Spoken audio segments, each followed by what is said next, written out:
All right, so we are live, so you're gonna give that to Aimee? Yeah, what is it? Yeah, well, it should just be on this, you can go to our, Oh. Same way she Yeah. logged in last time, maybe. oops, I'm trying to get the TV, Yeah, she searches MCR medical unit on YouTube. yeah. Okay, I've got the TV in there. Okay, We'll watch for comments. we'll watch for comments, For our okay. participators at home. All right, Dawn, if you wanna go ahead and get started. For our Okay. participators at home. All right, Dawn, if you wanna go ahead and get started, you do whatever you do. I'm the videographer here, so I'll follow you. Yeah, Well, Yep. first of all, I want to introduce myself. Maybe Ricky has introduced me, but most of you probably know who I am. I'm the chaplain here. My name's Don Warwick. And I came today really for two reasons, and this will only take about 5 minutes. One, I wanted to share with you how I can support you. I wanted to share with you how I can support you and your patients. I've noticed that people have interesting understanding of what chaplains do, and sometimes it's not quite everything that we do. And so I wanted to tell you some of the ways maybe I can help you and help support your patients as well. Usually you think of a chaplain, oh, they come when there's a death, or maybe they come to have a prayer with someone. Well, actually, we are coming to give your patients support. And that looks different depending on the situation. I might go in a room and just listen to someone talk for a long time because maybe they don't have anybody to listen to them. I might go in and might do some of the talking because they need encouragement or comfort. But when I go into a person's room, it's basically their agenda, whatever they want, whatever they need, and I supply that. Usually at the end of my visit, I do offer to say a prayer with them, but they may not want a prayer, they may not have any attachment to religion at all.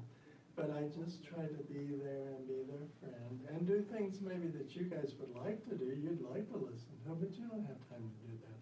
So I wanted to let you know that whenever someone you think might need encouragement, maybe they just got told they had terminal cancer, I would be happy to come in and sit with them and kind of process that with them. So that's one of the things that I do in addition to just praying or just being there for a death. Also, sometimes you guys have stressful days. I might come up to you, and if I notice you're having kind of a rough day, I might say, hey, what's your favorite coffee? I'll go down and get you that, or let you just talk a little bit, or shoot spitballs at me, whatever. I want to be there to support you guys as well because it's a great thing that you do. I love nurses. Ricky can tell you that nurses are on my pedestal, and anytime I can give you support, even maybe something went bad at home today and it's really distracting you, if you feel comfortable enough, you can come and share with me and we can talk a little bit about that. So that's kind of just in a nutshell. I mainly wanted to let you know that I'm available for many things, emotional and spiritual basically. I can help you in every way possible if you allow me to do that. And I want you to offer my services to the patients. And that kind of brings me to my final thing. I just told you how maybe I can support you. Here's how you can really help me. I know that now most of the admissions are done by you, and there's a question in your admissions that's easy to skip over or easy just to say it very quickly. It's, would you like a visit from our chaplain? And what would be helpful to me is, number one, that you would actually ask the question, because sometimes maybe you're busy and you might skip over that. But maybe even say it in a way like, would you like to see a chaplain? Or say it more like this. We've got a great chaplain here that would love to come and support you and encourage you. Would you like to have them come by and kind of be my publicity, if you would? And that would help me a lot because a lot of my referrals will come through you. And just remember, you don't have to get a special request from them. If you see that they may have a need for my services, just you can either put in an order or just call me on the phone or leave me a message or whatever. If you work night shift, obviously you'll probably have to leave a message. You can even call chaplains in at night as well, because we have people on call the whole night. So anyway, that's my spiel, and if you can help me, I'm really happy to help you, okay? Any questions about anything I said or anything you always wondered about a chaplain that never could ask? Very good, thank you so much. For Thank Thanks, you. Dawn. Thank you. All right, yeah.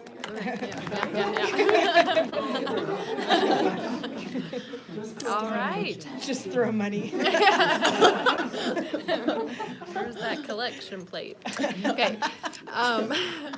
All right, so Dr. Ward, you're next. I'll go ahead and, I sent the, oh, that's all right. Careful, careful.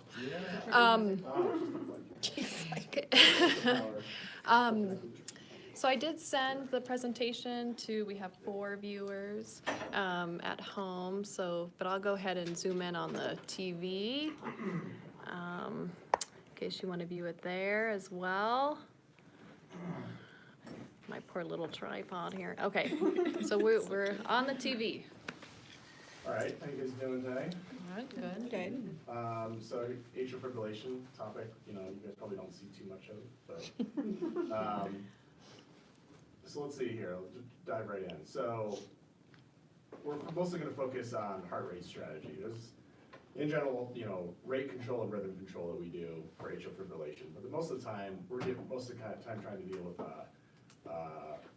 rate-related issues. And that's where I think there's a lot of questions we'll get, for cross-cover questions or pages relating to this. So that's what we're going to focus on.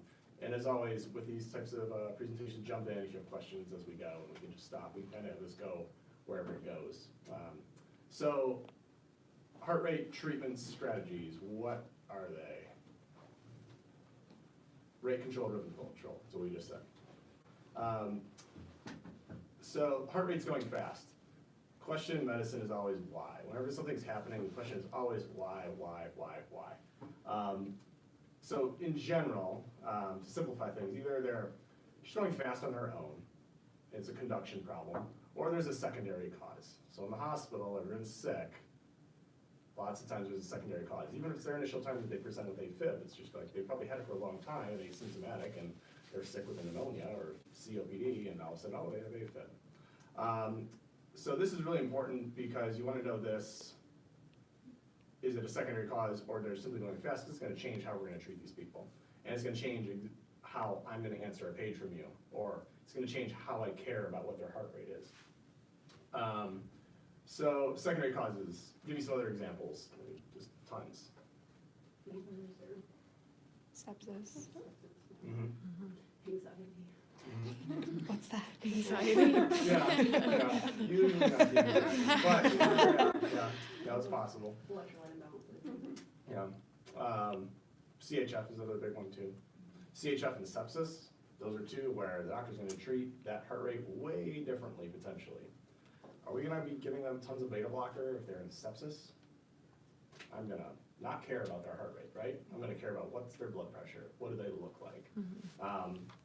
I'm not going to worry about their heart rate. We're going to treat the underlying cause for that.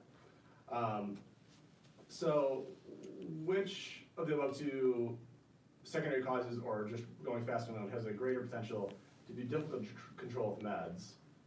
First off, which one do you think is going to be more difficult? Most of the time. The secondary cause. Yeah, in general, yeah. And why is it going to be more difficult? Just the complexity of these people. Yeah, potentially. You And don't- also, you don't want the side effects of, the meds that we could potentially give them. and also think about, like, let's say within the first 24 hours, they're at their sickest, right, when they first come in. So they're going to probably get better later, but let's just focus on just like you just admitted this patient. Why is that first night of, we admit at 6 o'clock and overnight you're signing out to your night nurse, and why is that going to be so difficult that night to control their heart rates while they're at their sickest? Nothing has kicked in yet. Yeah, or like you're treating a pneumonia, right? Have the antibiotics really kicked in or done their job yet? Probably not. If it's sepsis, giving some fluid might help initially. But the secondary cause is not gone, is the big deal. So, that first night, I'm not gonna really, care so much about their heart rate going fast. and it's not that we don't care about that one thing, but we wanna look at everything in a big picture. So I'm not gonna, that's my primary focus. The AFib is a completely secondary issue, and we're gonna focus on the primary issue, they're dehydrated, they're septic. Even when you tank them up, they still might be running fast for a little bit. You know, we're just gonna give it a little bit of time. Yeah, we need to treat the underlying cause for the fast heart rate, and the heart rate will more likely improve with time. But the secondary cause may be slow to resolve, thereby driving the AFib and RVR. So that's kind of what we just went over. So if they're going fast on their own, we met a lot of these patients with new AFib. You know, most of the time they actually look pretty good, right? You might notice that because of that, all these people are admitted as observation. And the whole idea of observation is that usually they're not gonna be there long. Usually we're thinking like they're gonna be an overnight stay. So high chance these patients will convert to normal sinus rhythm on their own. And that's usually within 24 hours. That's why a lot of times we're making these people observation more and more and more now. What is the first line treatment for AFib with RVR? That's for you guys. For new AFib, or? Yeah, we're gonna do rate control strategy. What's the first thing we should give? You're right. So that class is beta blockers, right? So beta blockers statistically have a, I can't give you the numbers on this, but statistically speaking, they have a slight edge over other medicines for rate control, and actually they're more likely they'll convert to normal sinus rhythm. With that said, it's still a rate control strategy. It's not that it's actually converting them. So when they convert, they're really converting on their own. But in general, with these, there's a little bit better chance that they'll do it if you do it with beta blockers. What are some medicines that maybe on the telephone they'll get this maybe more than you guys? What are something that the ER throws people on a lot? You know, yeah, the drip, right? Not really necessary. You know, we can easily start these, especially if we're just admitting them of this patient's observation. They clinically look good. You know, they're just kind of joking around with you. Maybe they have some discomfort or something like that, but overall, you know, they don't look deathly sick. I can easily put them on some oral beta blocker and have some PRN IV doses, and you know, because also we're kind of jumping around here and jumping ahead. But when you look at a patient like that, like what's the rush? You know, they look good. Like we're gonna get their heart rates under better control. But also we say that these OBS admissions and one night stays, like there's a high chance they're just gonna convert to them on their own anyway. You know, so anyway, it's a problem everywhere. They tend to put people on calcium channel blocker drips a lot, and it's not really necessary. I like to stop them. So beta blocker. I may questioned Cardizem. It's her comment. What's that? I may just type in Cardizem to your question. Oh, I'm there. Okay. Thank you. Yeah. Thanks, Aimee. Thanks for being involved, even remotely. Yeah. She's like more involved than we are. Let's see, what's this part? So getting the heart rate down. Oh yeah, so, and again, we're jumping around here. So what's the rush, you know? So fast heart rate in the long run can lead to a cardio-induced tachyarrhythmia or cardiomyopathy. But even then, maybe someone was reading a little bit, that sometimes that can even be reversible. But the way, in general, and this is kind of, the idea is we're trying to oversimplify things for most cases here. But you know, they're running fast for, you know, overnight or for a few days, like, it's not the end of the world. You know, what I care, again, is the whole picture. How does the patient look? This means we don't have to try to get their heart rate down.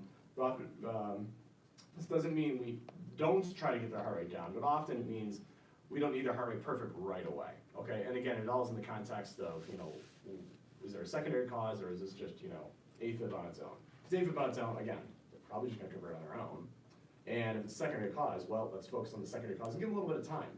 You know, if you go several days and you're like, hey, they're just like tacking away, you know, then hey, then we might say like, oh, I'm like, tons of beta blocker on them, I have them like, you know, 100 of toprol now, and they're not getting anywhere, you know, then we might be calling cardiology or something like that, you know. All right, so when would we want to have tight heart rate control right away? If they were symptomatic or not handling perfusion issues. Mm-hmm. Yes, and those are reasonable. Yeah, like they're very, very symptomatic, you know. And some people, you know, those will probably be like, oh, they're symptomatic, they're just sitting there, you know.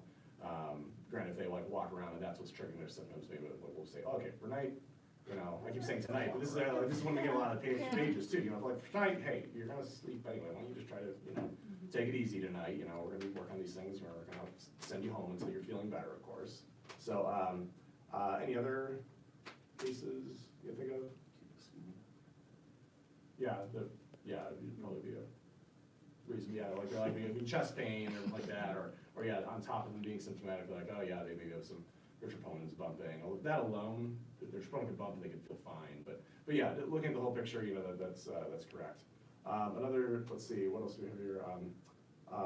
Hypotension, so again, this is like all, that's another type of way of saying symptomatic as well, but caused by the AFib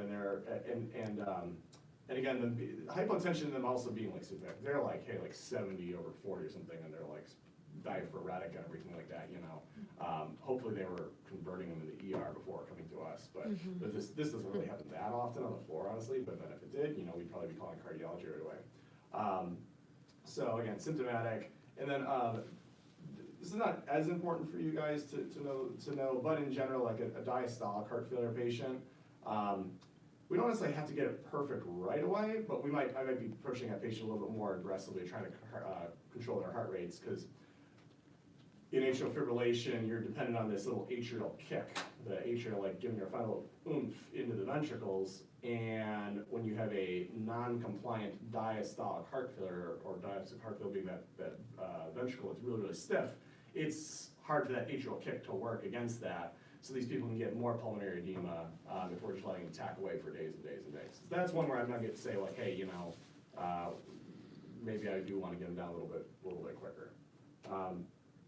So again, with what's the rush in their heart rate control, another way to think about it, how are they handling the RVR? So this is what I say to patients like all the time. If they have a PE or they're in a pneumonia, like how are they handling it, you know?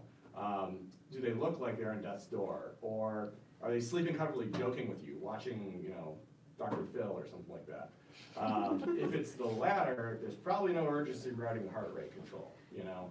So again, this is where I like to insert some just common sense in, you know, once you have the medical knowledge, just inserting some common sense. And this is a general approach you can use with any patient. It's also gonna be really important when you're deciding like, well, do I need to page the doctor about this? And if so, you know, what are some other helpful things to include in the page, or information that you would look up, so that way if you're calling some doctor who doesn't know the patient already, like you can help them more quickly more quickly use your own time and the doctor's time to get to helping the patient better and more efficiently. So if no urgent need for tight heart rate control, I'm okay with allowing some tachycardia in the short term. I'm looking at their heart rate trends every day. Most of the time I'm just titrating some PO meds once or twice a day. And again, this is maybe more assuming that they have some sort of secondary cause where I'm not in a rush. I'll probably just throw like a PRN IV medicine to avoid like very, very fast heart rates. So I'll say like only give for like heart rates over 130 or 120. I'll just kind of arbitrarily pick a number like that. And I'll also communicate to you guys is like, you know, I don't need it to be perfect tonight, even when I write the order that way. In some cases where you can use the Deltidrim drip, note we mentioned starting the ER a lot, so you might continue to see it a lot. But cards and EP will usually again tell you that beta blockers have a higher rate of spontaneous conversion to normal sinus. So questions or discussion, that was like a quick one. We'll check our time here. So yeah, anything? I think my takeaway from you is that it makes sense as to why sometimes you don't, necessarily need to correct tachycardia right away. But if we could get order parameters, that would help us a lot, because if there's an order that says we're okay with their heart rate being this, but if we get to here, then we need to know about it, that helps us so much so that we don't have to send the arbitrary page that's like, we know you're aware, but we have an order that says we have to page you if they're above, what, 120? Yeah. That's like a standard order, so, if we could have like a, in your note or in an order or something. Yeah, and does it help too when you see that some of the trouble with that is, when you talk with Epic, there can be a lot of great things you can do with it. And yeah, so a lot of those, sometimes, I don't know if you have a separate order, but like in our orders, this is just like someone just made like a blanket order that you're seeing. Right. We often have it pre-selected and are not looking at that at all. It's like an inpatient order set. Yeah, so you're seeing this, but this is something just like arbitrarily made, and of course, if we're making something for a big group of multiple hospitals, we're gonna make something that is gonna be all-inclusive. So what about if, you know, you see that like, oh, but his like PRN med says like, you know, only give for like over, well, in this case I said 120, but you know, if it said over 130 or something like that, would you guys approach that a little differently, or? Yeah, we definitely train to like, you know, treat the problem first before sending a page. You know, if we have something in our arsenal to treat it, we're gonna try that first. And so, yeah, if the order says nothing above 130 in the MAR, that might change. You're like, oh, like, well, because that's the idea that I'll come across, or that I'm thinking when I'm putting in, is like, or like, say for PRN blood pressure medicine, they're like, I don't care unless they're like over 170, so here's some hydralazine for over 170. Anecdotally, I feel like you guys don't page when I do that, so just making sure that makes sense, but. And I think experience helps, and as our floor gets more experience, that helps. But, you know, we do train to like follow every order to the, you know, to the T, and I look at you because you're new, sorry. But Ricky's done a great job, I mean, because I've been here for 5 years now, and in 3 years or more, or whatever, I mean, I've noticed change, so, no, it's good. Yeah. And all these are just kind of, you know, help. Honestly, a lot of this, I just want to kind of see like what the doctor's thinking, you know, and, you know, and explain why when, you know, if I'm in a rush and we're quick on the phone or whatever, or we sound like stressed or angry or whatever, just to make sure we're communicating when we're all not in a stressful environment. If I said this before, that's what, you know, part of my goal of this in general is just say like, you know, we're all people, we're all gonna get stressed, we're all gonna be, you know, someone different. Like I'm someone different when I'm out on ski hill. Like today, smiles, 5 inches powder. You know, versus, you know, working the night shift, right? You know, we're all like that. So we're all human. You know. So and doesn't mean we shouldn't try to be better about it, but it's right. If I have a friend of someone in the ER and he gives me like kind of a bogus admission, like I know him outside of work, right? You know, so, but yeah, other things about the topic, or I have a secondary topic we can talk about too, so It's really quick. on there. But yeah, but I mean, we can, or any other, I'll throw one other thing out there. Yeah. When do you treat sinus tachycardia? When what? When do you treat sinus tachycardia? When they're symptomatic, or never. You treat the problem. You have to find a why. For the most part, never you treat sinus tachycardia. How should you approach any question in medicine? Why are they Why are tachycardic? they tachycardic? Should we just treat, you want me to treat your, you know, your husband with a beta block for his tachycardia misses PE? You know, so that's another thing, like, you know, when I'll sometimes, not even here, residency, or the hospitals too, you know, oh, well, so when do we want to treat this? It's like, no, I want to make sure clear that we don't treat sinus tachycardia. So why are they tachycardic? Now the doctor should be, after they got the phone, they should be thinking, or maybe asking you questions about, okay, so let's figure out why they're tachycardic. Or they've been tachycardic the whole time. It's like they've just been here forever, and you know, they're just have multiple medical, acute on chronic medical problems. They might just be tachycardic for just because there's nothing we're gonna do about it, you know. Yeah, other questions on this, or even any topic, you know, or questions about paging or anything. So Get it we're while getting it's a hot. little bit of mixed signals on if you guys like us to send several patients on one page. Cause like, there's been a couple times where. It's a little close. Carry on. But it's like, so we've had a couple times where we send a page and there's 3 or 4 different patients on one page. And orders are being all put in under the first person that was on the page. And then we have to call back and then it's like this big issue. So do you guys prefer that? Because I know you don't want to get like 6 pages back to Yeah. back to back from 5 different people. So But yeah, so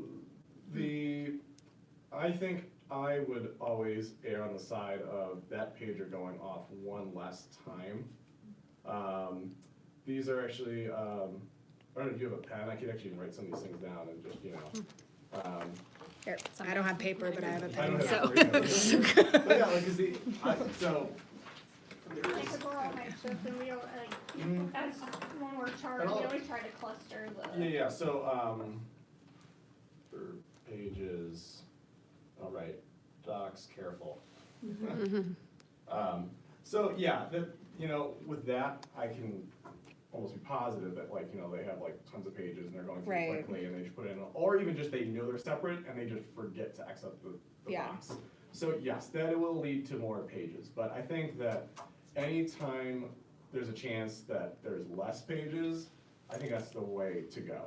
Because again, I always say, like, I mean, I try to come up with the vibrator, the pager on vibrate, but imagine that I'm admitting you. And Right. I'm looking at my pager literally 7 or 8 times. This is more like the night shift, again, because they're covering, like, there's 6 doctors during the day, and there's maybe like 2 at night, okay? So they're gonna get way more pages, right? Can you imagine, like, do you want your doctor, like, looking like they're, I mean, I try not to look at my pager, but some people do. It's like, do you want that? Right. So it's not that I mean, there's times you're gonna have pages, period, so, but does that make sense? That's kind of where I Yeah. come from. And then otherwise, it's more of just like talking to the doctors during meetings and be like, you know, all we can do is communicate with each other Right. within our own group too, and say, hey, careful with this, you know, do you want that thing to beep one more time? Yeah. Are you that closer to wanting to retire? Yeah. So, you know, right, because I mean, at the same time, in the heat of the moment, you know, all of us, or some of us more than others, might complain more then, right? You know, Yeah. It's like, well, okay, you wanted this, so. We just are Yeah. like But no, it's trying to good. make it best for you guys, but we No, no, just wanna make exactly. sure we're like You know, doing so, what I you mean, want. That's where I would So, come from, is that okay. anytime that you can do the clustering, I think that's better. Cool. And, you know, it might be too, like, oh, wait, hey, there's another nurse on the phone, like, that might feel a little annoying to the doctor, but at the same time, it's still that pager going off one less time. Right. That's right. I still would prefer that. Okay. You know? Mhm. Other things? Where's this, other one? If you just go to escape, it should already be pulled up.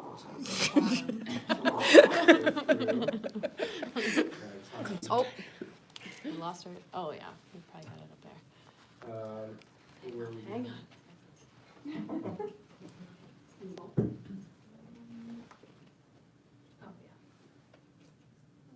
Oh, well, she's bringing that up too, maybe you guys have already talked about this, but you know, like, one of the Epic upgrades, they have that, I was told to make sure I mentioned this, but, you know, there's that new feature where we like can communicate with each other. Secure chat. Secure chat. So if you guys have been told, like, talk to Christine Johnston and upper level people, we're supposed to not be using that at all, right? Because like, I think one of our doctors is like, looks is like, oh, I have a bunch of messages. Yeah. And, you know, it is like, cause I think that way back when, maybe there was a similar issue with like text paging, I don't know, it was before my time. But anyway, right now, you know, even Christine Johnson, who's one of the Epic champions from our group, there's some good potential with it. But right now, it was kind of thrown out there in the upgrade, but then there was like no education with it. Like, I didn't know about it at all, honestly. So, just do not use that period unless, you know, maybe potentially more to come is what I'm told, but. I don't think it even alerts you when you get a message. I don't think so. So like- it's like, Just because Alex and I were messing with it one night. The Haiku app on your phone, if the doctor has that they can kind of see it conveniently. Oh. Although when I get on the phone, Sorry, and I want my guys. Haiku on there too, so, and I might be lazy for a while, before I put it back on. Do I leave it as a, oh, I see it Yep. up there, it's big, it's small here. Good that's to fine. go. Yep. Okay, so, and I have Day this shift. structured, I have this structured like lecture, but we can also kind of just talk about it. I mean, so, Oh, you got. Melanie was just asking, what was the app we were just talking about? Haiku. Haiku. It's for providers only. For providers only, disregard. Yeah. Okay. I can We're walk all around downloading with patient something. on my phone and Oh, Katie apparently says the get- chat feature on Epic. Oh, Yeah, apparently They're- get they messages got it. now. yeah. So, how long have you guys been doing this so far, right? You've So started the multidisciplinary rounds and So we've been doing that. We started the last week of September. last week of September, okay. Yeah, yeah. And what are we doing exactly?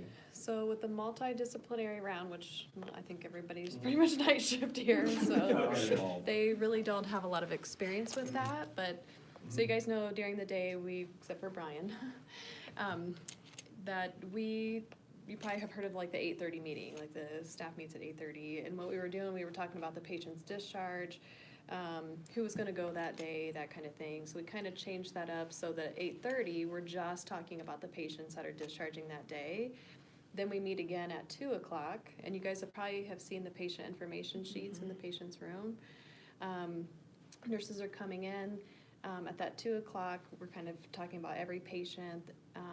So what we've done differently with that meeting, as far as like the discharge piece of it, the nurse is now coming in, they're helping us with that perspective of what's going on with the patient. Are we still trying to, wean oxygen? Do they need to have a bowel movement?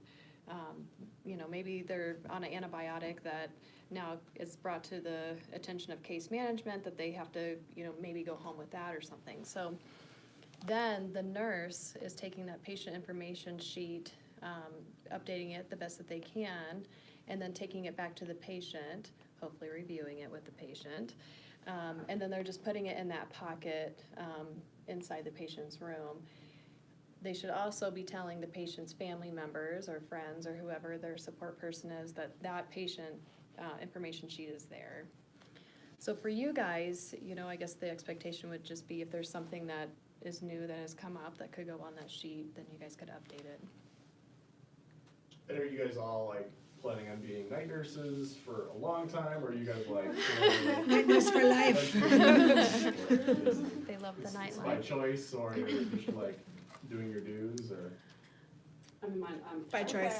Okay, all right. Well, and some of this, specifically some of the multidisciplinary routing might be relevant for maybe some of the people tuning in remotely, but also Yeah. routing with the doctor could be, can be relevant for you. So at night, now granted, I mean, a lot of times we're seeing these patients, when we're only doing admissions, we might be more in the ER, so you might not see us as much. But when you see us, jump in the room and be with us. And sometimes, often you guys are in there before us, you're getting them prepped. And the big thing, I mean, it's great when you guys stay there when we're actually doing the assessment and plan. Because that's like where we're going over the plan and going over just going over the plan. And you guys knowing what the plan, it can be very helpful for a better patient experience, better patient satisfaction, better patient trust in the whole team. Because you guys are kind of like the front line of the care, the order that I'm ordering, So, so I think it can be really helpful if it just looks like we're all on the same team, and we truly are all on the same team. And why don't we just jump in here? So, so rounding, we just kind of started with rounding the doctor. Oh. So, Kelly Beverly has a question. Oh, where'd it go? Just click. Oh, shoot. We're so good at technology. Oh, Dr. Ward, are you the only hospitalist that You calls? are. Oh, you are the only hospitalist that calls the RN with an update on plan of care. Oh, shoot. Where'd it go? Just click.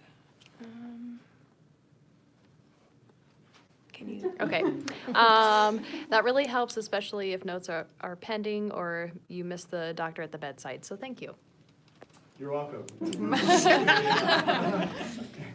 And thank you for taking the call and listening to me talk. But no, this is something too where probably roughly quarterly, talk with my group as well. And, it's something where, again, everyone's different, everyone's got practice different. Some people are going to be very set in their ways, but small little chunks of success is really the goal here. She said tell but- the others.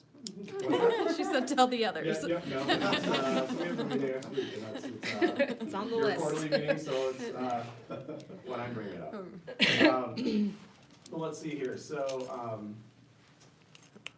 pros, you get the plan, we can go through some of this really quickly here, like teamwork, present a united front to the patient and the family, better patient care, this is where you can advocate for your patient. Less pages for the RN and the doctor, because you guys paging and like waiting is also your time. Patient satisfaction, HCAHPS, again, the HCAHPS, it's just a fact of life. It's stupid, honestly, as far as I'm concerned, but it's something that we have to deal with and every hospital in the country has to deal with, okay? So, and there's questions on there where it's like, was your team communicating? If they see you communicating in front of them, they know what happened. So even me coming back though, to call you guys, the patient's actually not seeing that. So it is still most ideal if you guys see us coming into the, coming into the room. And granted, you're not gonna always know that we're there, but there's plenty of times where you guys do know, because, you'll catch us in the doc box when we're doing questions. So if you can, just try to keep an eye out, okay? And I know that takes, some effort on your part. It takes effort for us to call you guys too, but that's what, I think our group would ask as well. So, if I was working forward on this and trying to make those small little successes, if a doctor sees you putting in the effort to come in there, well, that's gonna be a little more impetus to get them to do the same thing when you're not there. And then, all we can do is encourage each other on our own, in our own individual groups on the back end, right? And I think that's, a decent way to just keep trying to hammer this home. And I know that it can be time consuming for you guys as well to do that. It could potentially, some of the doctors might look at it as time consuming for them too, like, oh my gosh, I gotta make a call here when I'm like trying to move to the next unit or whatever. But again, the idea is that if we do this, not only have we better patient care, but more efficient use of all of our time. So you sitting there and waiting through the assessment and for the assessment plan, I don't care if like in the beginning while I'm examining and we're just talking about subjective, you guys are doing something on the computer efficient with your time, but then being there for that assessment and plan can be very helpful. Because I will say, like, one doctor told me over at PVH, we were trying to do this on the neuro unit. And they said, you know what though, like they were there the whole time, but then they walked out like to do something else when I did the assessment plan. And yeah, that left like a sour taste in their mouth. So like, well then why would I put any effort into calling them later when they're like, the whole point of this is to, to communicate. So, yeah, so show we are communicating. Barriers, multiple patients for the RN, tracking down the doctor, variable schedules for everyone in a hospital. We're not shooting for 100% here. We just try, little bits at a time. So like I said, probably can't get to 100% around, on rounding with the doctor, but we can on communication. So that's again what we would hope to hopefully do on the back end. So I won't even go through like all this detail here, but so what I would like, ideally was that most of the doctors are, if we aren't all in the room together, the doctor eventually at some point kind of communicates, just roughly what the plan is. It could be like a minute spiel or whatever. But at the same time, I'd like you guys to also don't feel like afraid or anything. If you know the doctor's there, go in there. We will be happy to have you in there with us. Some nurses I've heard, were saying like, oh, I didn't think you wanted us in there. No, we would actually love it for you guys to be in there.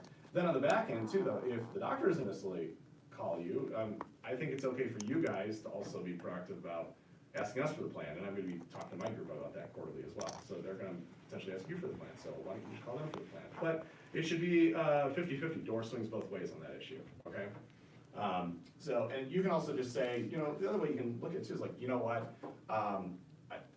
or especially maybe for a family or a patient that's a little bit more difficult or complicated, you could even call the doctor and say like, hey, I just want to know the plan because I don't want to look stupid in front of them, or however you want to phrase it, and just say that, I just think it's going to help me a lot more if I just have a rough idea of what the game plan is today to take care of this patient, okay? Or however you want to go about it is fine. But, so multidisciplinary rounds, so, it sounds like, work in progress, something we're just, you guys are roughly just starting. I'm pretty excited with the potential for this. I encourage everyone to play a part and understand the time commitment. Again, maybe not as relevant for the night shift, but it's the same idea of, appreciating that time commitment for these types of issues, like even like with rounding with the doctor. And, with this, while the doctors aren't formally involved in this, doctors have barriers too, so I get it. So, okay, we went over that kind of already. So now this is more for multidisciplinary rounding, not doctor rounding, but barriers, concerns. Well, so you just on the night shift, but do you guys have any concerns or barriers other than the obvious of like, oh, I just have a lot of patients or whatnot, but or maybe remotely other people have some input or. I think that the best thing we can do to help the day shift is to just update those sheets whenever we can. Like, we're unable to wean them overnight, or a new issue came up overnight, even though we're not presenting those to the multiple, whatever, the team. The M team. If we do talk to a doctor at night and something changes, that's, really important to. I think more like right now, just kind of being the one like leading this whole project, as far as like the barriers that I see, just being nurses in the room, and what I'm finding is that, so for day shift, the nurses are feeling like it's that 2 o'clock and it's just one more thing I have to do, so they have to go to this huddle. And I just really, really want the nurses to understand that, having been in that huddle, or whatever you want to call it, the round for a long time, for years, and then having the nurse come in, you don't realize how valuable that you are. I mean, that is your patient. And then we're sitting around talking about your patient and saying what we think should happen, and just knowing that, you know, it's super valuable. The other piece is, you're filling out that sheet, and I don't want people to fill it out and then just take it to the room and not go over it with the patient, because that's just another thing that you have to do. And then, you know, you kind of get that resentment of, again, it's just one more thing I have to do. But just making sure that you are going over it with the patient at some point. And you guys, even for night shift, Well, you yeah, can they even tell you ask that. to say, has anyone gone over this sheet with you? Do you know that it's here? And really, it's just even with rounding, leader rounding, and I've asked patients, you know, do you know this sheet? And some have said yes, and some have said no.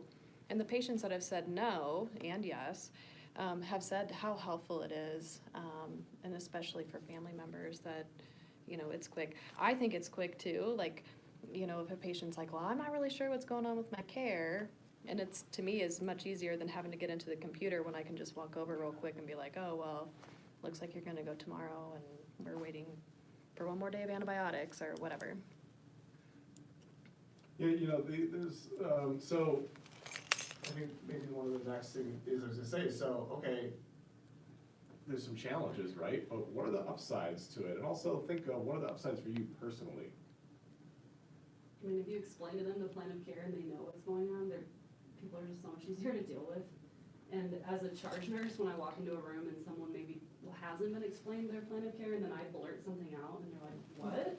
I had no idea I had a kidney injury, or, you know what I mean? Yeah. And it's like, then I'm backtracking, so I think that if everyone's on the same page, I mean, obviously it helps our HCAP scores, but it's just easier Yeah. for everyone But- taking care of them. Right, well, what's gonna light a fire under your butt, an HCAP score, or are Yeah. you saving more time Yeah, saving time, and then and being also- more efficient, Yeah. and then better care, Yeah, right? and Yeah. getting people out of chest pain holding and real bad, you know what I mean? It's Yeah, like- Yeah, Yeah. so. Well, knowing exactly what needs to happen too, you know, like sometimes we're like, we hear and report, oh, they're on 2 liters of oxygen and their baseline's room air, but we haven't actually had a discussion if they've tried to be weaned, and then if we see on the sheet that what's holding them back is that they're on 2 liters of oxygen, you know, it may light a fire and make us a little more efficient if they don't need to be here, and that's what's holding them back, you know? What about job satisfaction? People don't wanna be here, like, So, Yeah. patients, so like if we can help them get home.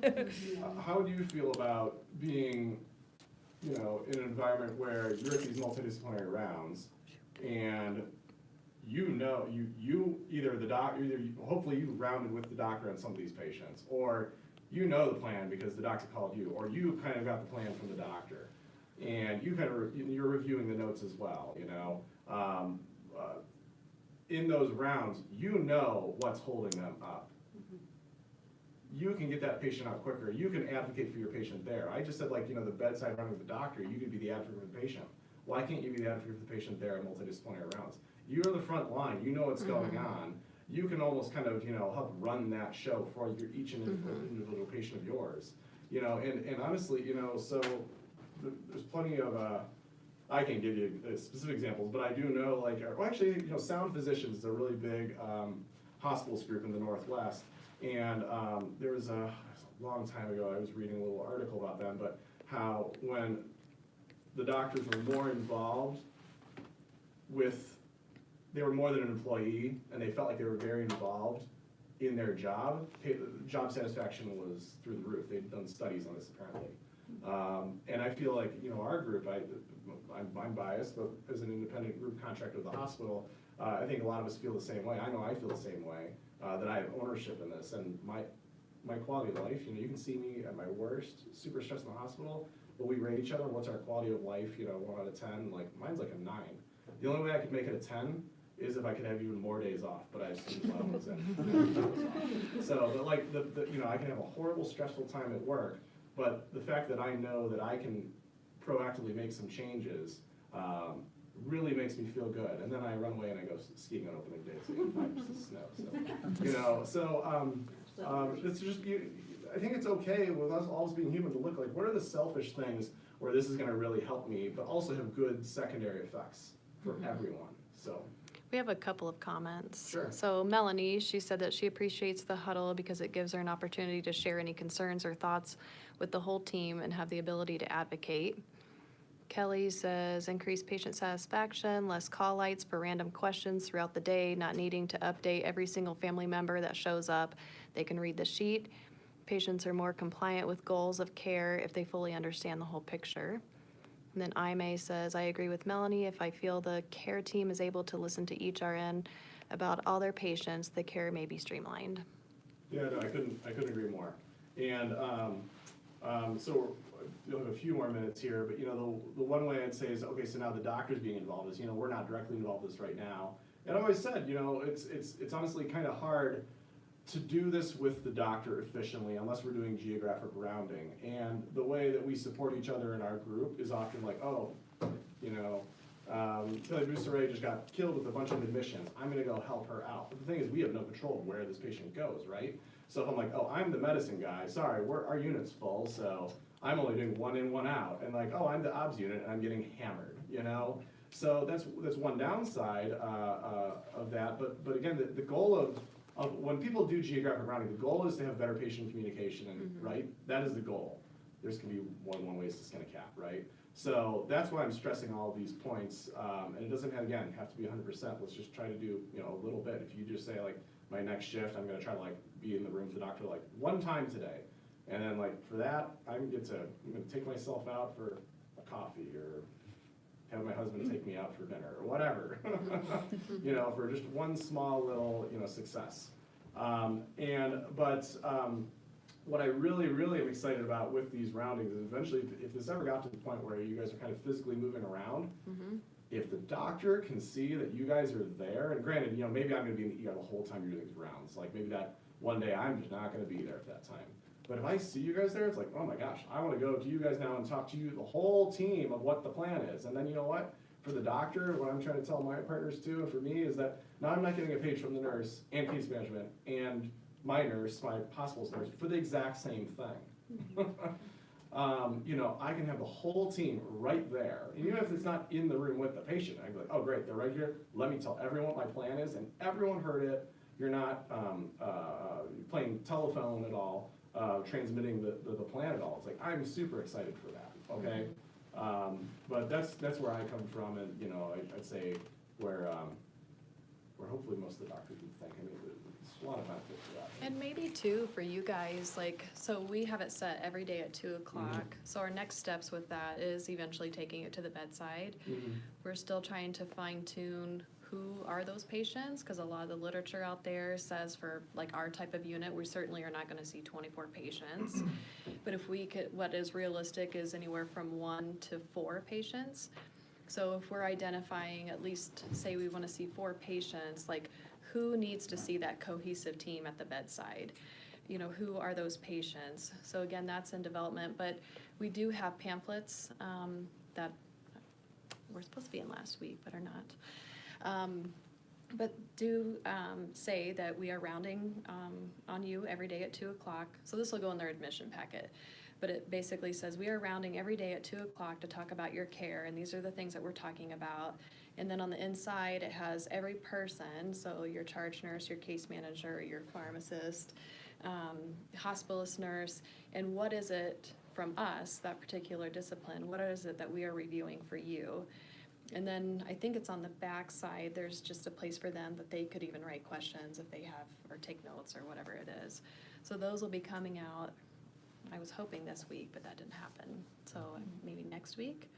And then once we get those in circulation, then we can just build on then getting to the bedside.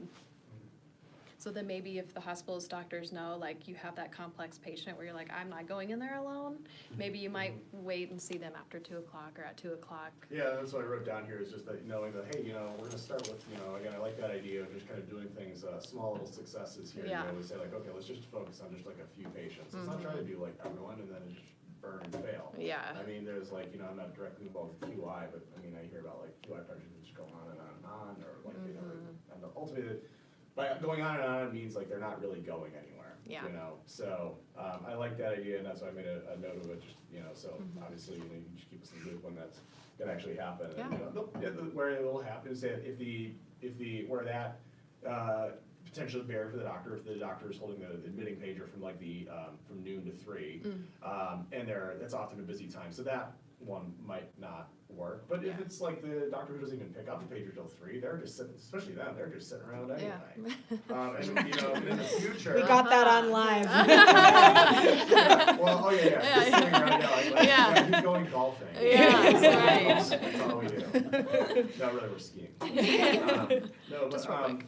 and another thing we can think about that as well is, we can always talk later about this, but, maybe you guys, I mean, honey, I'm not used to see, like, I think in there you can see, like, what time we would be holding the pager, and if not, if you guys have that information, then you can say, like, well, can we also, there's probably so many patients that benefit, can we pick one where it's more likely that doctor can come? So, just spitballing here, but we can talk about that later too, and I can talk to my group, because maybe someone else in my group has a better idea on that, but anyway, and the last thing I always throw out there as well, I've said this multiple times before, but when we start to agree, it's going to pretty much be like one unit. It's going to be like geographic rounding. So we're definitely open to see, like, what does that teach us? It's not, I don't see it probably being a true geographic rounding here in PVH for the reason that I said. But it's just going to be, who knows what we can learn from that and try to extrapolate. So, but yeah, I think it's 3 minutes over my time. That's not too bad. I usually talk more than that. Well, I was just gonna say one thing since we have the platform. With multidisciplinary rounding, since you guys aren't directly involved with it right now, like, been trying to utilize like your hospitalist nurse to kind of decrease those amount of pages that we're sending you throughout the day, so that since they see you and they're talking with you about the plan. The other thing that you're good with is, finding me when I'm on the floor and I left you a sticky note saying, hey, I saw your sticky note, like, I'll address that. But just with you guys having a bunch of new people coming on, just making sure that they're aware of those sticky notes and where to find them, and even if they're checking it once at the beginning of their shift and once at the end, because for me, when I'm on medical, I have the medical floor, but I also have like 5 other floors that I'm covering. So, like, that's like 70 people I have to look at throughout the day, so I might not get to some of them until the afternoon, where you guys have already seen them. So maybe just having them look a couple times throughout the day at those sticky notes to try to decrease those pages can definitely be helpful. Probably about 20 segments away. Yeah, and I And I love read those them too, all. so like what I try to do is like at Yeah. least look at them like, once a day, so that's where, obviously we just wanna be sure too, and everyone ends up being new here, you wanna make sure that, if you see, a new nurse, and just make sure they also realize the same type of thing, like, okay, these sticky notes, the doctors can love them because of the decreasing pages, but don't leave like super, if you're worried all with super critical information, like what Brian's talking about, that's not what we're talking about at all. Like, they would otherwise just Patient call has me, chest pain. Thanks. Thanks. Appointments at 13, I'm admitting in them, and I can reflexively hit Lovenox. Like, they call me right away, you guys know that very well, of like, when do I need to call you right away? So they do an excellent job with the sticky notes as well, and honestly, a lot of the sticky notes that you guys give me are appropriate. A vast majority of the time, they're appropriate. But yeah, that's the only cautionary thing, is just like, make sure we're using them, like, not for anything super urgent. And think like, oh, what if the doctor's only checking this once a day? So is that okay? Or, but especially like the nighttime, that's where it's real, like the sticky notes I think can be even more useful at nighttime, because then yours are likely to be seen when we're rounding in the morning. Right. So if the doctor sees it one time, it's probably when they're rounding, so probably between 7 and noon, when most of us are doing our rounding, your nighttime notes will be seen, so. And the only other thing I was gonna say, and then I'll jump in with my presentation, but something that I've noticed that we end up having to page you guys at night about from a pharmacy perspective is when people jump the med rec before our pharmacy admissions team has gone to talk to them, and they just wanna get the meds on there and then head out the door. Because then we find out, you know, like, oh, they haven't taken that for 3 months or whatever. So making sure that your new staff and everybody know that, technically our pharmacy admissions team has 24 hours to get the most up-to-date med rec that they possibly can before they say, they label it ready for provider.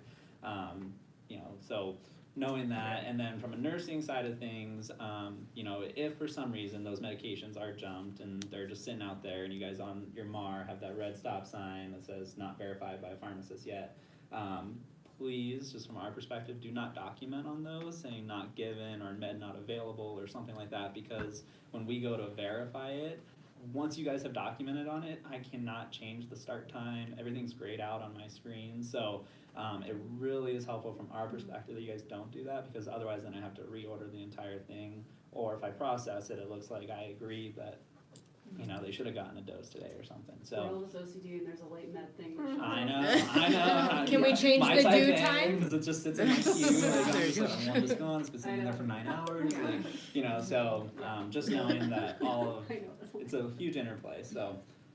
That's- And with that, the one thing I will say that, you know, so, appreciation from the doctor's standpoint, we'll get people who will be like, oh my gosh, they're taking forever, the pass is taking forever. And I think we've mentioned that before, I can mention it again. Yeah. That, you know, they have 24 hours. But then when you look at that too, about, you know, patient satisfaction as well, is the patient gonna be happy if they go a full 24 hours without their meds? So that's where our counter would be on that. But, and maybe none of us have any control of that. If you have any like input, you can pass on that comment. Yeah. But how could we all help with that situation? I'm admitting someone at night, how could we help remedy this? How could we get to a great solution? We We'll can make do it, X, right? it'll be accurate medicines and it'll make the patient happy. Correct, but you guys often want the pharmacy prescription to come from the outpatient pharmacy, Yeah. from their outlying pharmacy Yeah, to but, verify that. you know, I that's- So definitely what can, think- let's say I get the doctor to not jump the med rack, but how can you guys jump in here when you're admitting the patient, and maybe add to your workflow, and it's like, kinda like, oh yeah, yet another thing, but specifically the medicine, how can we remedy this?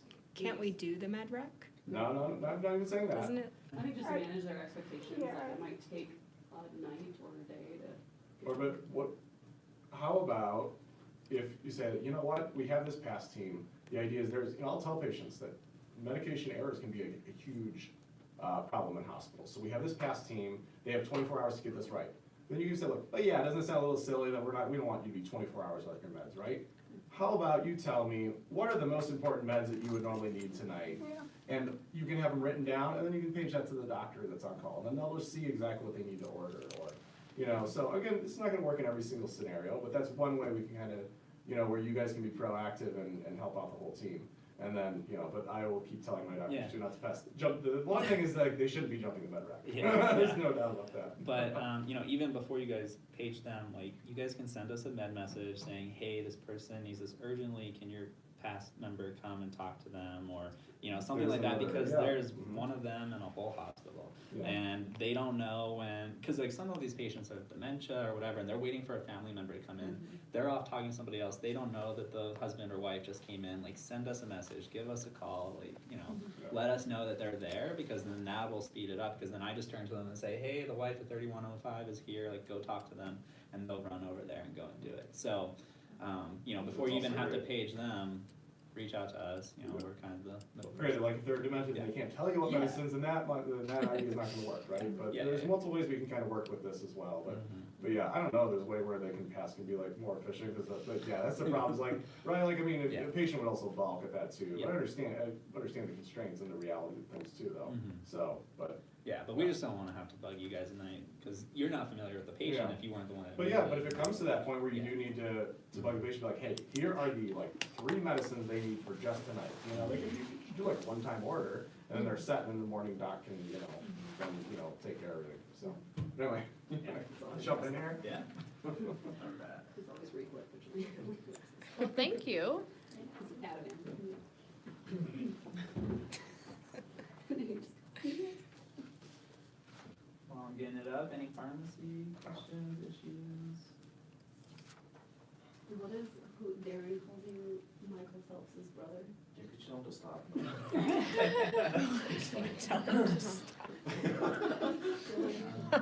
Can I speak to Michael Phelps's cousin? No real issues with No. Uh-huh. It was hilarious. It was, Okay, Alright, thank you, Dr. Ward. Yeah, I'm Um, gonna actually watch that, yeah, thank you, I'm gonna actually watch that presentation. I'm glad that Ricky was able to get me the room with the big screen TV. You're welcome. Hope you guys can read it all, but she sent out the presentations, right? I did. Okay. So again, these are, good reference slides. I'm kind of hitting it from like a 180-degree view from a pharmacy perspective. Dr. Ward would do a lot better job at doing the pathophys with a lot of this. But just so you guys are kind of aware, like the reason I wanted to do this was, these patients, they might seem straightforward, but there's a lot of good reasons for why we choose certain medications for them. And just so that, you're seeing these on your MAR, you're administering them at night, why? So that's kind of why my big thing is, and like Dr. Ward said, is always the why. Why are we doing this in medicine? So why are we using these medicines? So I did, the first part will be end-stage renal, second part will be end-stage liver, and because it's fun, I did a patient case for both of them.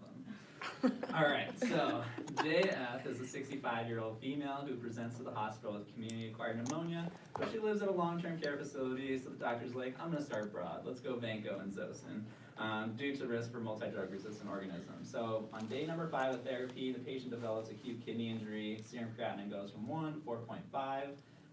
Nephrology is consulted by day 12, and I know this is a very extreme case. But nephrology is consulted by day 12 of hospitalization. There's no sign of renal recovery, so a dialysis catheter is placed, and patient scheduled for a Monday, Wednesday, Friday outpatient dialysis schedule. The only thing they were on prior to admission was low-dose aspirin. Remember, it's not baby aspirin, because we don't give babies aspirin.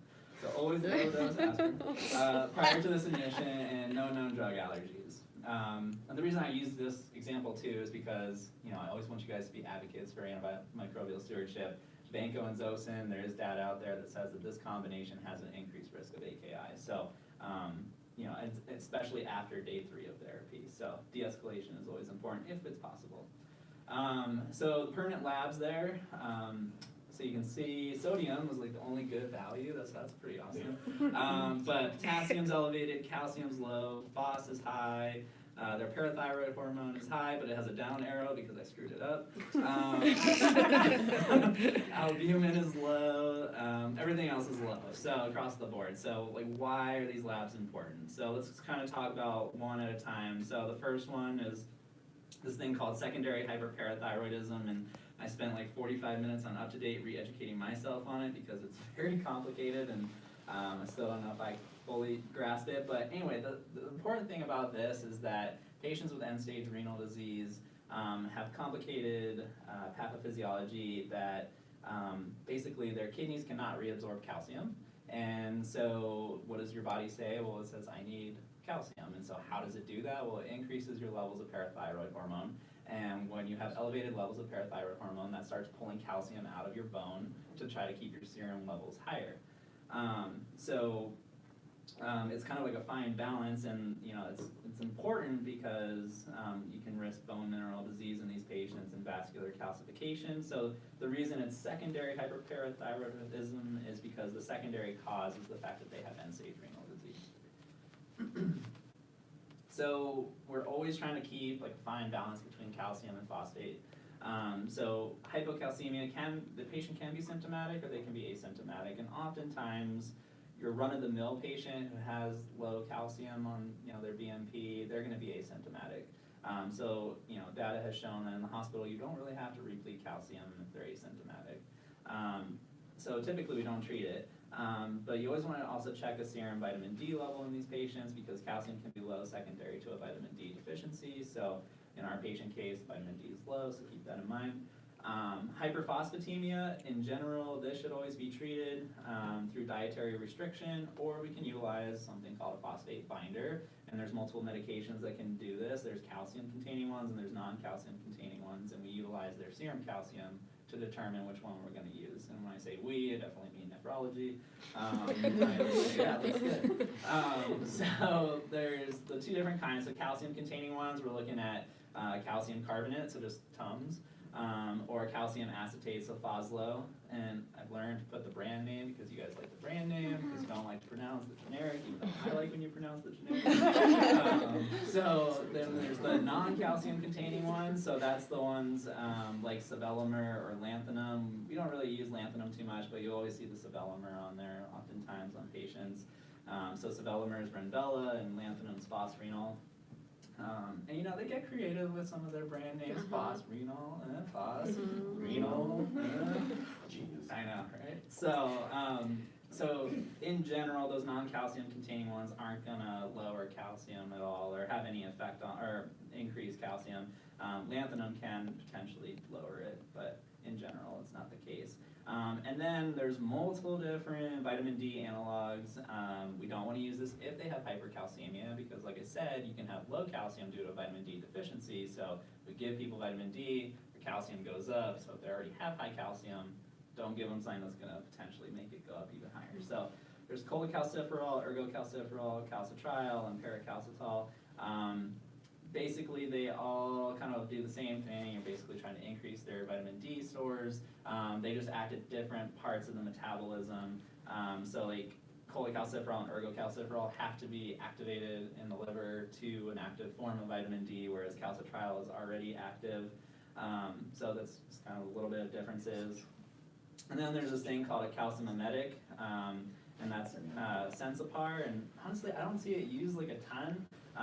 But it basically what it's doing is it's increasing the sensitivity of the calcium sensing receptor on the parathyroid gland, which then is lowering their parathyroid hormone to decrease serum phos and calcium.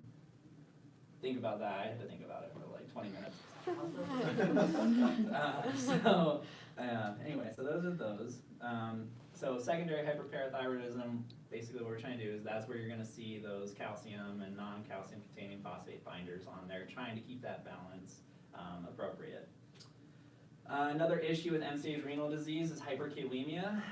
So oftentimes in our dialysis patients, this is just managed through them going to dialysis to remove the potassium. But there are other ways that we can help to keep them at a normal level of their potassium, because oftentimes, I mean not oftentimes, but sometimes hospitalizations for dialysis patients are electrolyte imbalances and they need dialysis right away.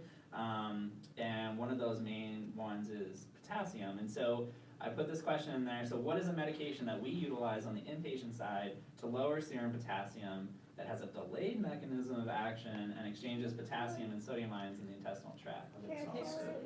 I know, I just had to say it all. What did you say? K-oxalate. So sodium, polystyrene, sulfonate, K-oxalate. So it's just exchanging the potassium in the intestine, and then it's acting as a laxative to excrete it out. But it does have a delayed onset, so that's why in the inpatient side you always see the insulin dextrose first, because that's pretty instantaneous. Whereas this one's for more long-term management. So there are patients who are on the outpatient side who will utilize K-oxalate.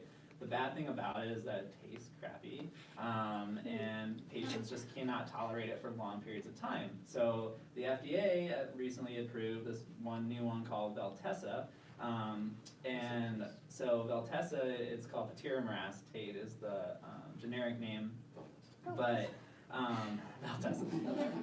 So it's now on the market. It was approved in 2015, and the nice thing about that is that they have studies that they've done out to 52 weeks, so a year, that people have been able to tolerate it for the entire time. It's tasteless, it's nice, but the nice thing about it is that they just see this nice decrease in the potassium, but it just keeps it stable over time. What's the downfall of it? It's pricey. It just came onto market, so it's not generic yet.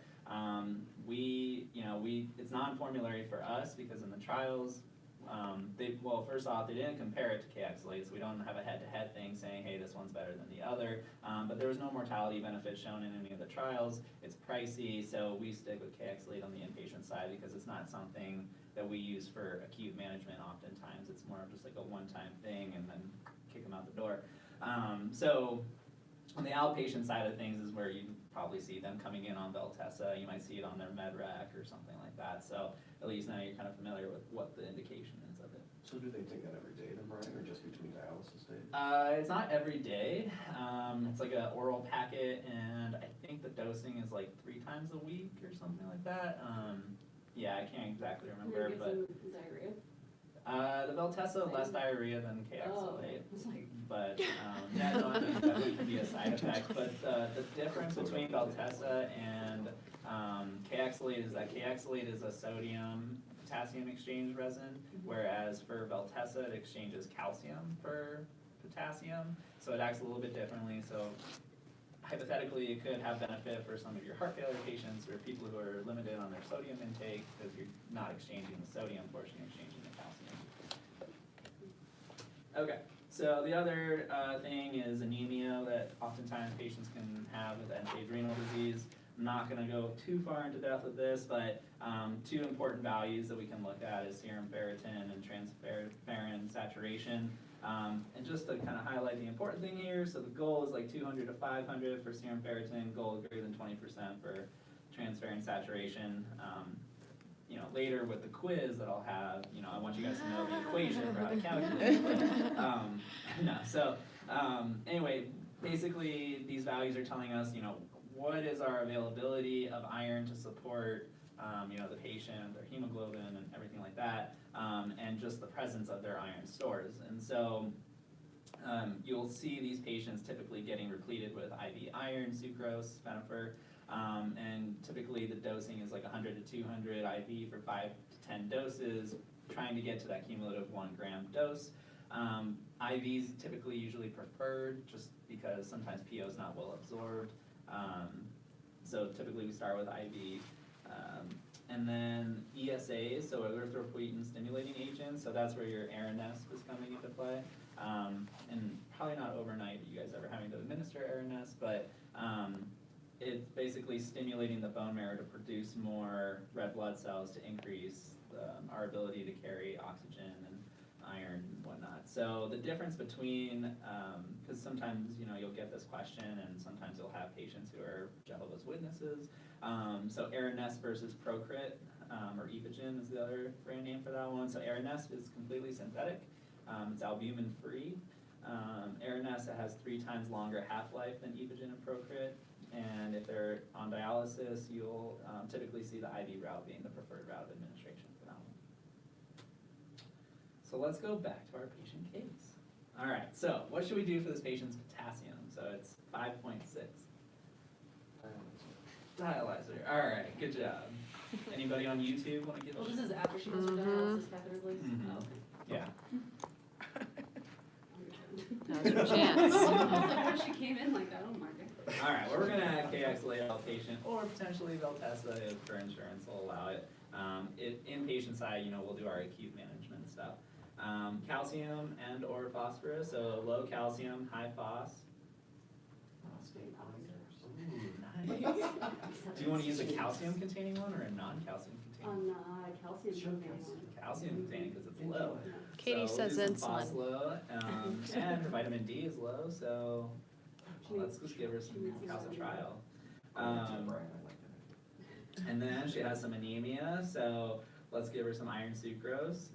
And we're not going to do any ESAs. And I forgot to mention that on that slide, but typically we try to reserve that if their hemoglobin drops, you know, below 10 and whatnot. I mean, the treatment goals are different for a dialysis patient versus somebody who's like bleeding and whatnot. Then that transfusion goal is a little bit different. But we really try to stay away from ESAs if we can, but it's inevitable typically. So won't do that for now because the hemoglobin's still high. Any questions on end-stage renal disease? Pharmacotherapy. You guys are all pros now.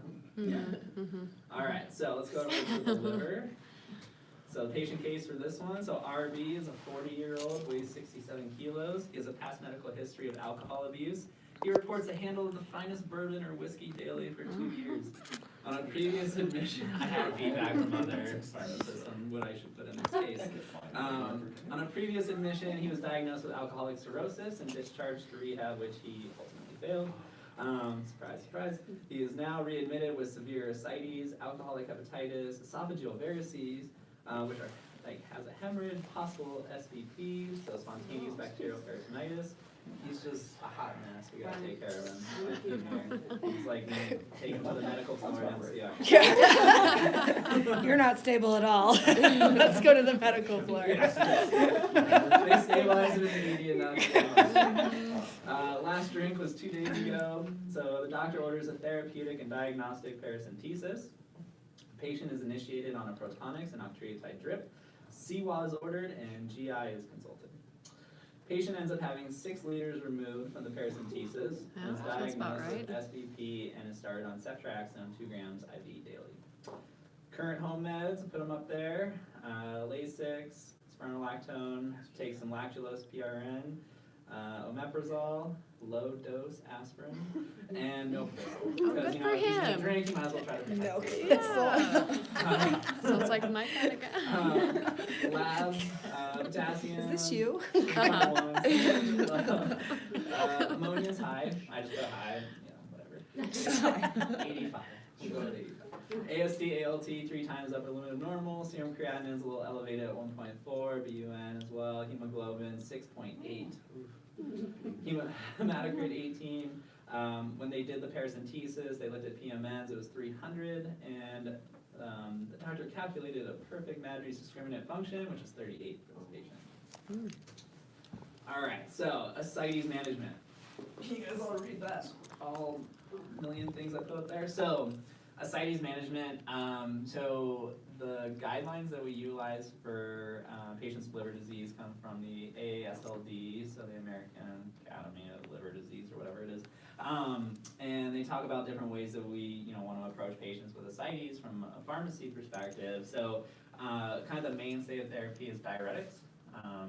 And so the guidelines will tell us you can use spironolactone as monotherapy, but it's often more common to see it utilized in combination with Lasix, and the reason the Lasix is on there, it helps with the fluid management as well, but it also keeps the potassium at a normal level. And in those guidelines it tells us, hey, if you're going to use them in combination, here's the ratio that you want to have these medications in. So for every 40 milligrams of furosemide, you want 100 milligrams of spironolactone, because they found that that's the happy medium that keeps the potassium in a generally safe range. And it's administered as a single morning dose, so sometimes you'll see the Lasix, at 8 and 14 or whatever. The guidelines will tell us single morning dose is completely appropriate for these patients. You can titrate it every 3 to 5 days to maintain that ratio, and like I said, it helps maintain the serum potassium. In the acute management, we want to discontinue NSAIDs, beta blockers, ACE inhibitors, ARBs. Now, I said that in general, there are some patients who still might require those medications to be on board, but these in the trials, a decrease in blood pressure has also shown lower survival. So we try to keep adequate perfusion in these patients as well. NSAIDs can reduce urinary sodium excretion with cirrhosis and induce an azotemia. Albumin is very important in these patients with ascites. So for every liter that's removed off of a paracentesis, we want to supplement them with 6 to 8 grams of albumin if it's more than 5 liters. So let me rephrase that. So 6 to 8 grams per liter of fluid removed when more than 5 liters of acidic fluid is removed. And in the studies that have looked at this, it's reduced mortality significantly. So much lower odds ratio, and the confidence interval does not cross 1, so it is significant. Make sure that it's the 25% albumin. So we have 2 things on formulary. We have 25% and 5%. 5% is for volume. 25% is more for our liver disease patients too, because the more concentrated albumin, you're trying to pull fluid back in, so you go from an area of low concentration to high concentration, so it's pulling that acidic fluid back into the body to try to get rid of it. So 25% is the preferred agent in patients with liver disease. And then the last thing that you can possibly use for management is these drugs that end in Vaptan. Oftentimes I don't ever really see it used, but Conivaptan is the IV and tolvaptan is PO. Basically what it's trying to do is it's inhibiting the receptor for antidiuretic hormone, so causing water excretion, which helps to raise sodium levels. So it helps to correct hyponatremia in patients who are euvolemic and hypervolemic. But like I said, we don't really see it often. the next thing that our patient has is spontaneous bacterial peritonitis. So the diagnosis for this is made on the presence of an elevated acidic fluid absolute PMN count, so greater than 250 cells. If we see that from the diagnostic tap, then they scored themselves a round of antibiotics. Preferably needs to be done prior to antibiotics, as data has shown that no growth on cultures even 6 hours after a dose of antibiotics are given in 86% of cases. So we really want to try to get the paracentesis done first before we start them on antibiotics, just so that we can try to get a better yield from it. 3 most common bacterial causes are strep, pneumo, E. coli, and Klebsiella.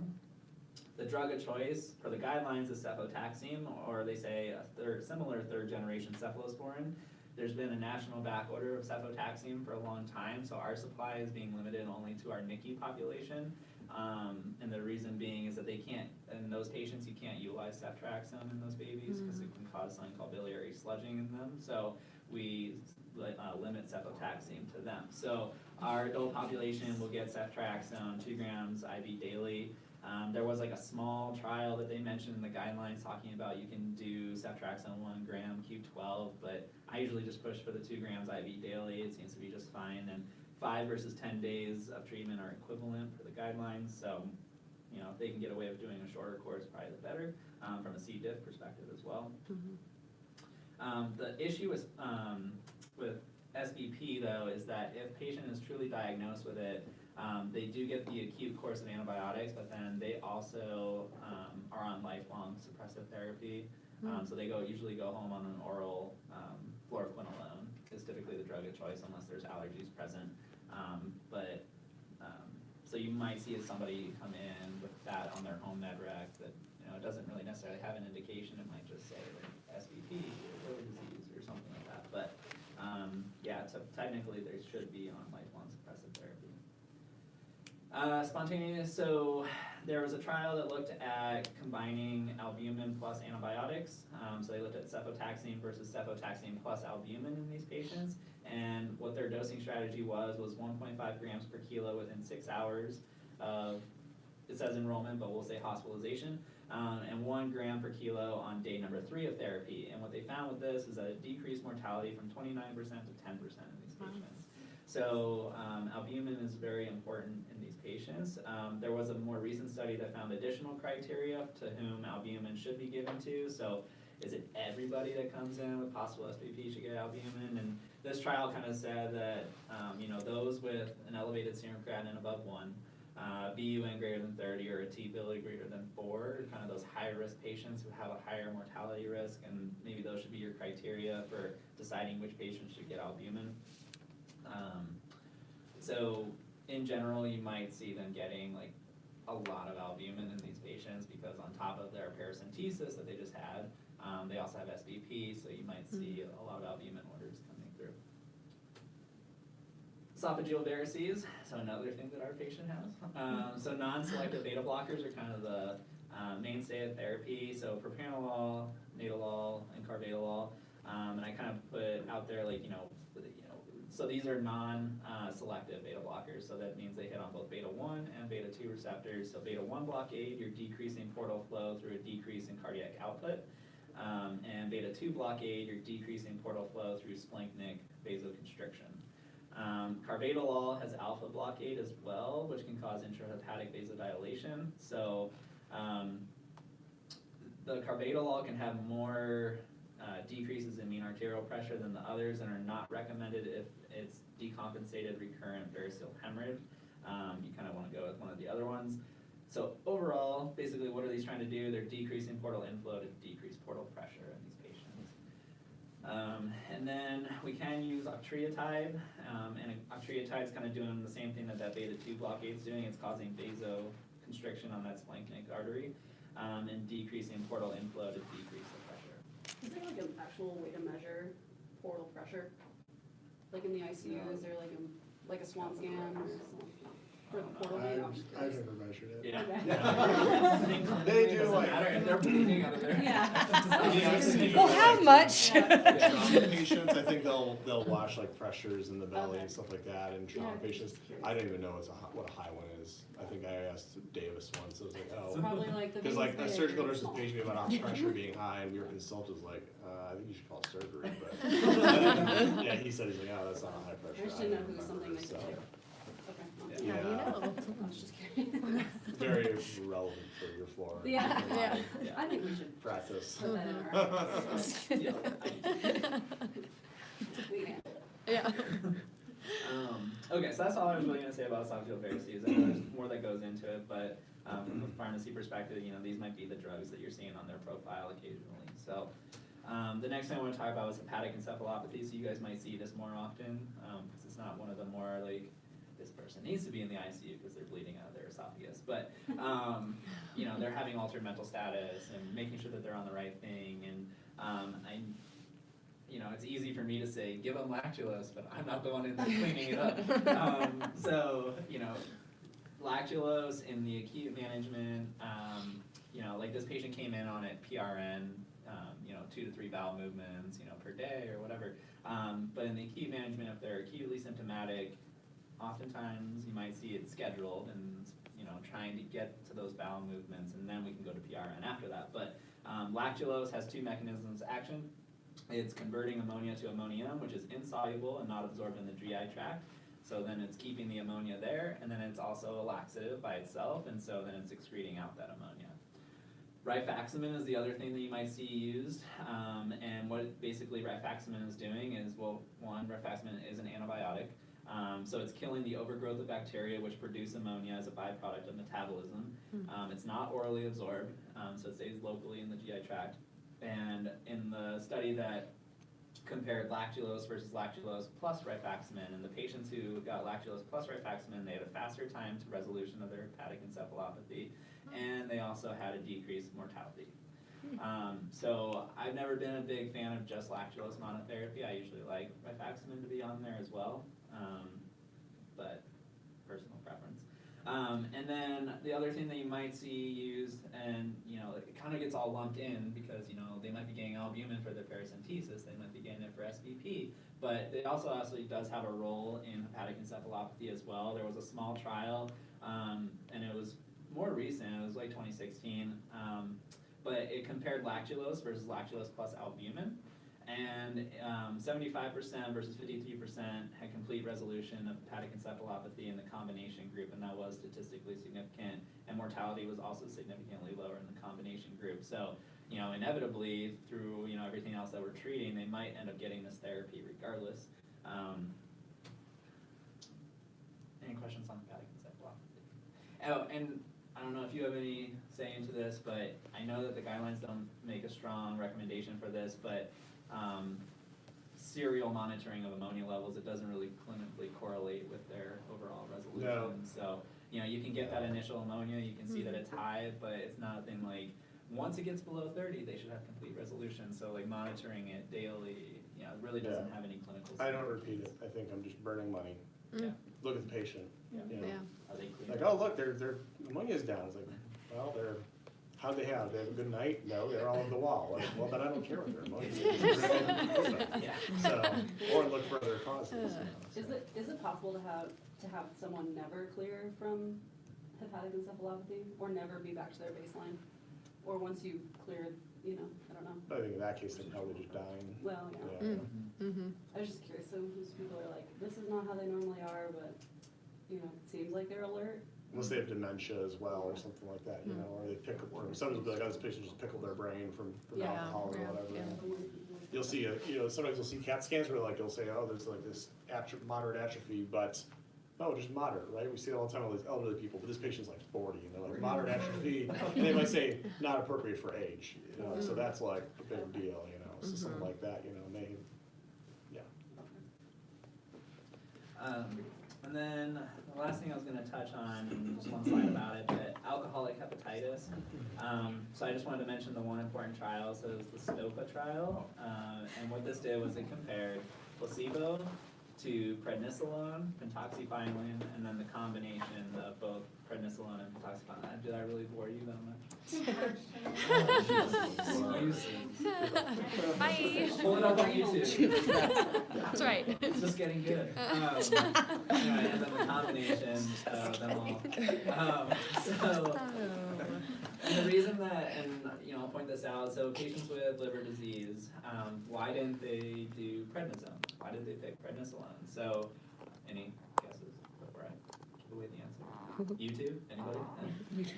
Nothing so yet. They're prednisone has to be sleeping. metabolized in the liver to active prednisolone. So in patients with liver disease, we try to utilize prednisolone in those patients because that way we don't have to worry about the concern that it's not going to get metabolized and be effective. So they compared prednisolone in this trial, and mortality was 17% in the placebo, 14 in prednisolone, 19 in pentoxifylline, and 13 in the combination, and all of these were not significant. Is there another name for that pento? Probably, but I only know the generic. It's Trental. What is it? Trental. Trental, okay, great, I've heard of that. All right. It's the same thing as pentoxifylline. So the odds ratio, like I said, for pentoxifylline, you can see it there, was not significant. Prednisolone, again, was not significant. If you look at the upper limit of that confidence interval, is 1.01, so it was just barely not significant. So that was for 28-day mortality, and then 90-day in 1 year, there was no difference.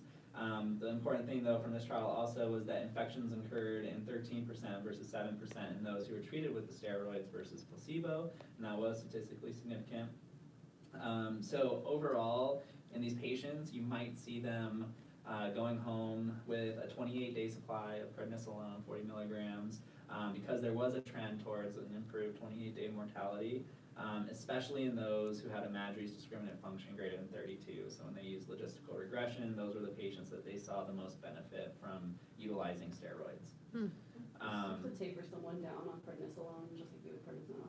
Yeah, especially if it's 28 days. Like, my general rule of thumb that I always learned was like 1 to 2 weeks, you can probably get away with not having to taper. But anything above that, you should probably give them a short taper of some sort. Okay, so let's go back to RB. So let's review him just real quick. So he drinks some fine whiskey. He has ascites, alcoholic hepatitis, variceal hemorrhage, possible SBP, which then later was diagnosed with SBP. Lasix, 20 milligrams, spironolactone, 25 milligrams. What do you guys think of that ratio?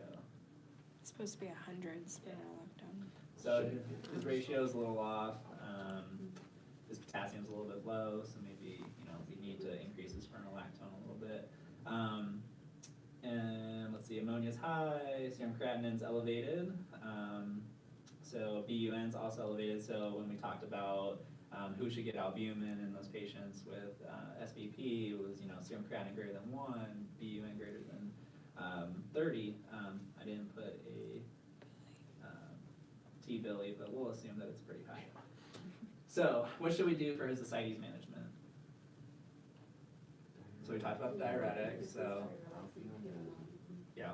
What's the dosing for the albumin? He got 6 liters off, so he needs 25. Oh, yeah. Okay. So should we get albumin? 6 to 8 grams. I think this is I open promise it book. wasn't- Cheat. Don't look. Okay, so should get albumin 6 to 8 grams per liter of fluid removed. So the patient had 6 liters, 6 times 8 equals 48. Rounded to 50 grams of 25% albumin. Make sure we maximize diuretics to 100 milligrams of spironolactone, 40 milligrams of Lasix, both together in the morning. Will provide our patient, RB, with the best chance of survival. SBP, what should we do for that? National Bachelor. There you go. For how long? 2 grams, 5 days. 5 days. 2 grams once a day. Okay, and what about the albumin? Should we give him some? Okay, so what's the dosing for SBP for albumin in that trial?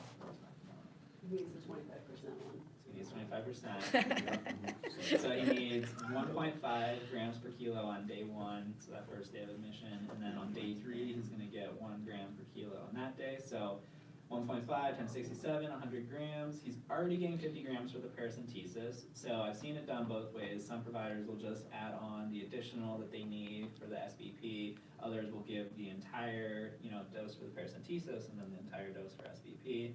I don't think either of them are right or wrong. I think you could do either. I guess, me personally, I don't see how more albumin could be detrimental to these patients. So he's already gotten 50 grams, so you could do 50 more for a total of the 150, or do the 100 plus the 50 you already got. And then on day 3, he'll need about 75 grams of albumin. And then ceftriaxone, like we said, I put times 7 days, because people always like the happy medium, it seems like, but you can definitely do 5 days, and then cipro at discharge. Esophageal varices, Give him blood, please. give him blood before he comes to the medical board. Recommend beta blocker after the acute resolution of varices, octreotide therapy completed. Then you could do propranolol 20 milligrams BID, monitor blood pressure and heart rate. Hepatic encephalopathy. Lactulose and rifaximin. Nice. Why did you choose the combination? Because it has a less mortality rate.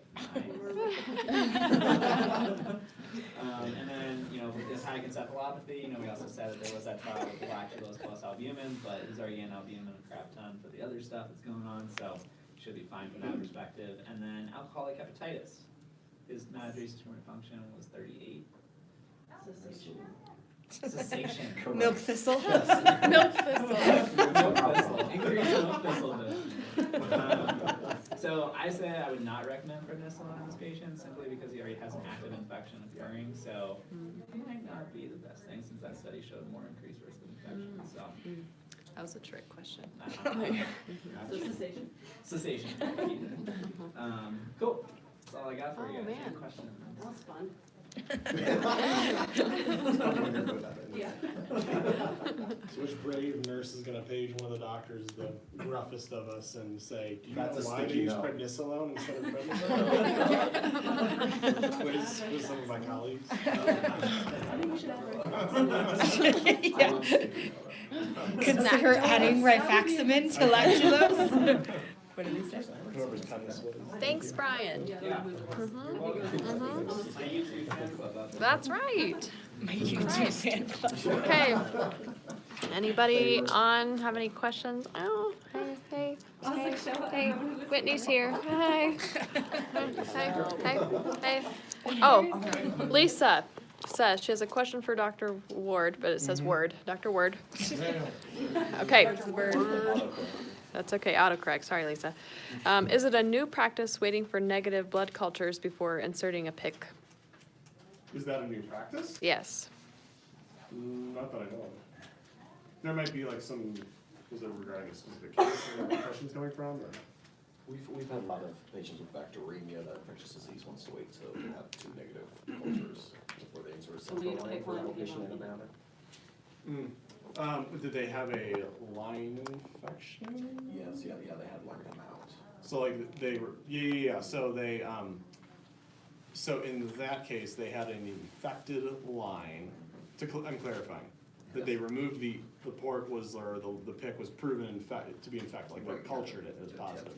Yeah, so in those cases, usually, yeah, I don't think that's new. I think in that case, it's a little bit different than just a bacteremia. Sure. So if you just have a bacteremia from a UTI, you should be able to put a PIC in them at any point. They're someone who like are now PIC naive, let's say, or not naive, that's like, Yeah. not PIC naive, because maybe they haven't PIC in the past, but they're like, remotely. But no, so, yeah, that's more important when they had a PIC line infection. And actually, I would have to go look myself or talk to one of the ID guys, and why is that specifically that, versus any other bacteremia. But I think it's more of like those outpatient, I think those can be more complicated. Yeah, I think that's more common. Yeah. Or like HD lines, right? If the HD line gets infected, that's a bigger issue, because it's like, okay, now you gotta go through the little dialysis holiday, and they'll usually do that like, for a couple days, 48 hours or so. Then they kind of are forced to get back, aligning, but. Okay. Wonderful. Yes. Anything else on YouTube, you guys? Otherwise, we're gonna shut this meeting down. Okay, Thanks, okay. thank you guys. Yeah, thank you. Thank you. Where'd you get that sign? Where'd you Okay. get